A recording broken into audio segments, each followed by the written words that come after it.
Hi friends, எப்போதும் மாதிரி பொங்கல் செய்யாமல் இன்றைக்கி கொஞ்சம் டிஃப்ரெண்ட்டாக புதினா பொங்கல் செய்யலாம். வீடியோ ஸ்கிப் பண்ணாமல் ஃபுல்லாக பாருங்கள். ஒரு குக்கரில் 1 டம்ளர் பச்சரிசி சேர்த்துக்கோங்க. அதே டம்ளரில் 1/4 டம்ளர் பாசிப்பருப்பு சேர்த்துக்கோங்க. இப்போ இது கூட தண்ணி சேர்த்துட்டு 2 டைம் நல்லா கழுவி எடுத்து வச்சுக்கோங்க. இப்போது 1 டம்ளர் அரிசிக்கு 3 டம்ளர் தண்ணி சேர்த்துக்கோங்க. 1 ஸ்பூன் நெய் சேர்த்துக்கோங்க. தேவையான அளவுக்கு உப்பு சேர்த்துட்டு நல்லா கலந்து விட்டு குக்கர் மூடி போட்டு நல்லா 4 விசில் விட்டு குலைவாக வேக வச்சுட்டு எடுத்துக்கலாம். இப்போ ஒரு மிக்ஸி ஜாரில் ஒரு கைப்பிடி அளவுக்கு புதினா, 2 பச்சை மிளகாய், 2 துண்டு இஞ்சி, அது கூட கொஞ்சம் தண்ணி சேர்த்துக்கோங்க. தண்ணி சேர்த்துட்டு இப்போது நல்லா பேஸ்ட்டாக அரைச்சி எடுத்துக்கலாம். இப்போ சாப்பாடு நல்லா குலைவாக வெந்துருச்சு. இதுக்கு ஒரு தாளிப்பு கொடுக்கணும். கடாயை அடுப்பில் வச்சுக்கோங்க.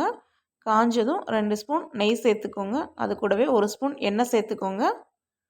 சேர்த்துட்டு 1 ஸ்பூன் மிளகு, 1 ஸ்பூன் சீரகம், கருவேப்பிலை, கொத்தமல்லி சேர்த்துக்கோங்க. சேர்த்துட்டு நல்லா பொரிய விடுங்க. இது கூட நம்ம அரைச்சி வச்சு பேஸ்ட்டை சேர்த்து நல்லா பச்சை வாசம் போகிற அளவுக்கு நல்லா வதக்கி விடுங்க. வதக்கிட்டு பெருங்காயத்தூள் ஒரு பிஞ்சு சேர்த்துட்டு இப்போ பொங்கலில் சேர்த்து விட்டு நல்லா கலந்துக்கோங்க. சூப்பரான புதினா பொங்கல் ரெடி ஆயிடுச்சு.